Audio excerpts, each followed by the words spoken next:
Mariage libala Karine Mokunzi na Tigre Noir etikali kaka quelques mois, quelques semaines et salama. Mingi bayebi programme ya mariage te, mingi bayebi te soki ekozala wapi, pe mingi bazali sous-informé.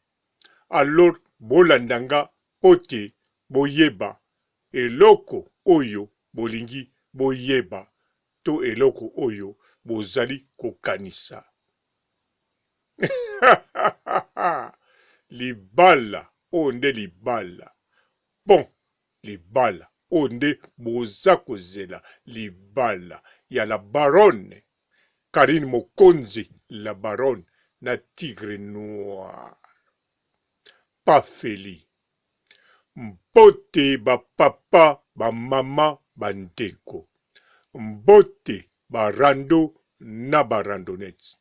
Mbote batoyo balingaka rando na ba oyo balingaka rando te. Mbote ba jeune garçon na ba jeune fille. Mbote bana mike na ba bébé.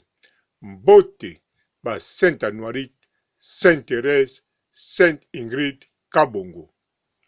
Bandeko na kanisa sango ya libala si boyokaki yango pa ya yemoko la baronne. Me ba plan ya libala la baronne ni Tigre Noir to bato mususu nanu ba communiquer yango te. Bozali pe koyeba te soki ekozala na Belgique to na la France. Alors ngai nazoyebisa bino, nazolakisa bino simulation. Oyo nazoloba nazo simile, donc ezali simulation ya feti ndenge ekozala.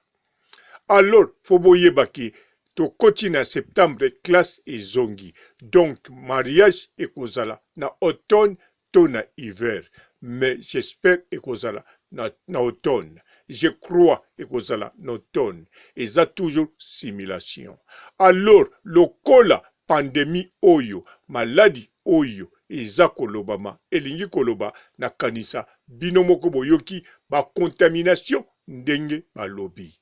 Alors foko yebake mutu nyonso oyo azo kanisa ki akozwa deja invitation pamba te azali pire Karine Mokonzi to azali pire Tigre Noir ezali bongo te.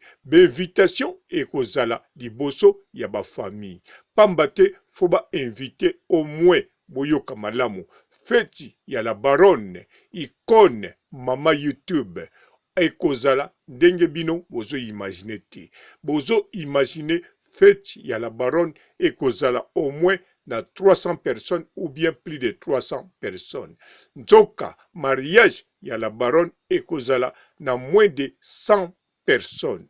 Boka mwate mezali bongo. Mariage na ekozala moins de 100 personnes pamba te ezali obligé ekende bongo po ezosenga makambu ya maladi oyo ndenge eza kolobela. Foba respecter loi. Karine Mokonzi na Tigre Noir bazali likolo ya mibeko te pamba te na mikonzi ya la France na ba milliardaire pe ba pauvre bango nyonso baza kotosa mibeko na likambo etali mariage na likambo etali kosangana.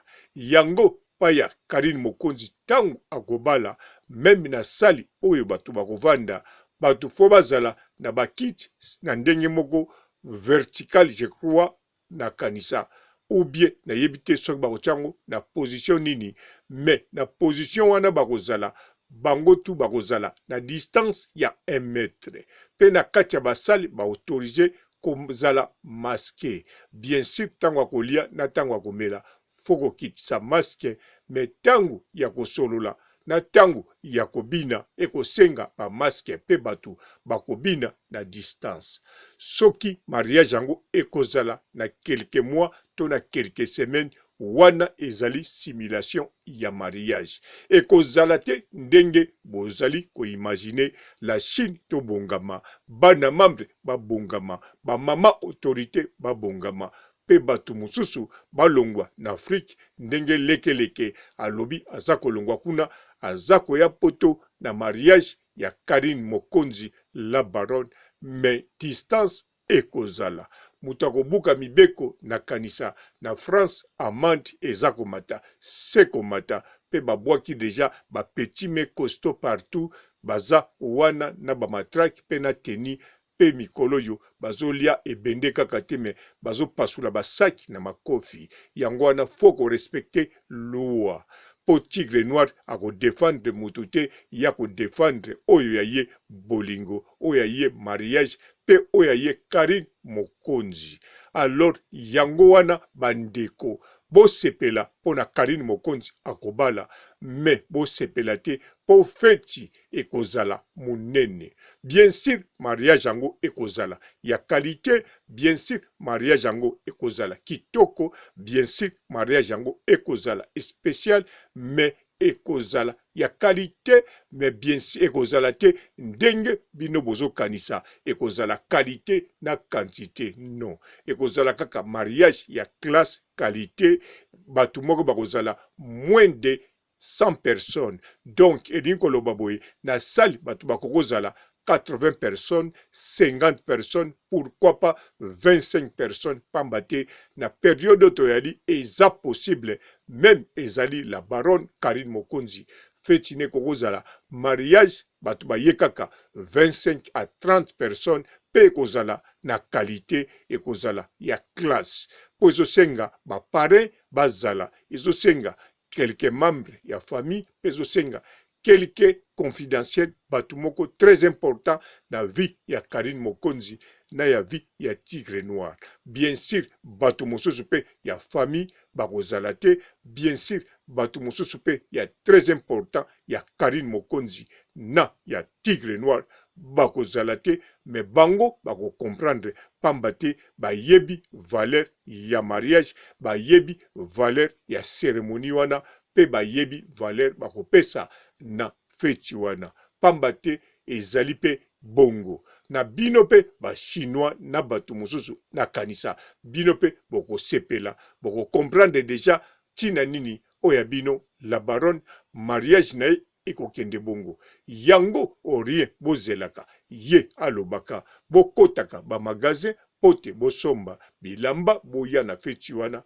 En tout cas bokoko kota magasin, bokoko sala somba bilamba, mais soki bolingi bokoko sala boye moko moko, groupe na groupe boyokani 20 personnes. Mukolo Karine Mokonzi akobala, bino pe boloué salle quelque part, bosali kaka mariage ya Karine Mokonzi. Elingi koloba nini? Botie mbala moko ba live, ba téléphone, soki ba caméra et filmer, ezo filmer feti en même temps kuna Karine Mokonzi azobala, bino pe bozolandango na net, soki bato bando filmer kuna na direct pona kanisa mariage wana ekozala pe côté mosusu ebandoleka en direct. Tango bozolandango bino sokoza na Norvège boloué salle moko, bino pe bozo fete elongo mariage ya Karine Mokonzi na kati ya salle o bolouaki. Soki Tigre Noir na Karine Mokonzi balatiani bapete, bino pe na Suède bobeti maboko, na Norvège bobeti maboko, na Autriche bobeti maboko, na Portugal bolelisi ululululu, partout bogangi bobeti oyo esengeli bobeta, na Congo pe bobeti lokole mokili eningani. Tango bakotuna bino na sali oyo ezoleka nini, bolobi toza kofete mariage ya la baronne Karine Mokonzi. Ekozala ndenge moko neti bo participaki na même salle, kaka nde bo diviser ba pays, bo diviser ba salle. Oyo nyonso alingi aya na fete na kanisa simulation ya kitoko yango wana pote o participer na mariage. Mais na kati ya salle bisika Karine Mokonzi akozala na Tigre Noir ekozala na moins de 100 personnes. Oyo nga nalobaka ebongi boyoka, oyo nga nalobi ezalaka très important ke oyo Karine Mokonzi akoloba. Pamba te Karine Mokonzi na makambo mosusu alobaka te, atikaka elobama yango moko, yango eyaka mbala moko pananga ekoti, yango boyoka panangai po ye akolobela bino yango te boye. pambate ye moko ayebi nanu ndenge ekozala te ye alingi ezala kitoko ndenge bino bolingi ye sepela bino pe bo sepela me mokili oyo eza ya nzambe pe mibeko ya leta nde mutu esalaka makambo yango wana Karine Mokonzi akoki kolobela bino yango sikoyo te ngai nde mutu fona loba yango bien sûr eza simulation ezali pete Karine Mokonzi tachininga po ye moko mukolo nzoto ayebi makambo na ye ayebi vi na ye ayebi eloko akosala lelo na lobi pe na oyo nyonso esala ye moko ayebi ndenge esalamaka oyo yanga eza kaka simulation na kanisa bozo comprendre mo wana soki elakisi nini bona kanisa toyokani malamu na sukisi awa en tout cas bobongama deja ba costume ba robe na bino ezala prêt pour na mariage ya Karine Mokonzi na basali oboko loué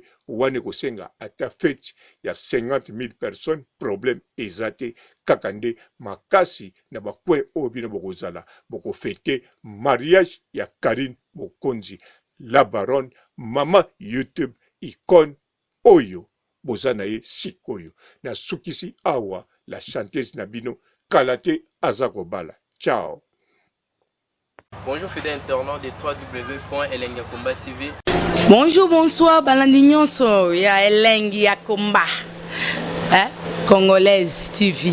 Bon, bélé, partout dans le monde, partout où vous êtes, partout où vous êtes, Elengi ya Komba TV, vraiment. Bonjour, bonsoir, na abonné, fan nyonso ya Elengi ya Komba Congolais TV. Bonjour à mon boss, on a appelé ça vraiment un pandi. Bonjour à mon boss, JP Kiama. Je salue mon boss Balobi, boss des boss Babi, JP Kiama.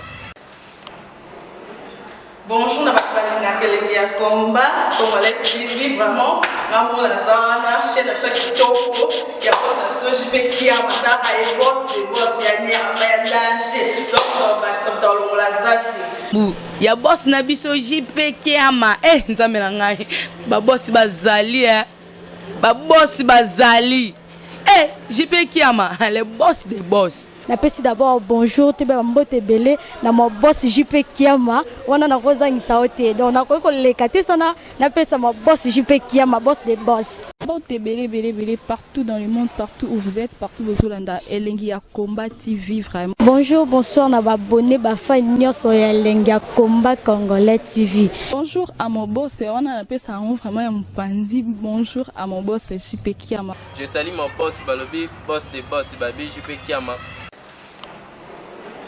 Bonjour, na Elengi ya Komba Congolais TV, vraiment. Maman la zana, chaîne de chaque kitoko, ya boss na JP Kiama, ta ay boss des boss ya ni a danger. Donc ba ça dans la zaki. Ya boss na biso JP Kiama. Nzambe na ngai.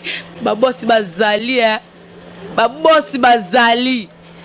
JP Kiama, le boss des boss. Napesi d'abord bonjour te ba mbote belé na mo boss JP Kiama wana na kozangisa ote donc na ko lekate sana napesa mo boss JP Kiama boss des boss.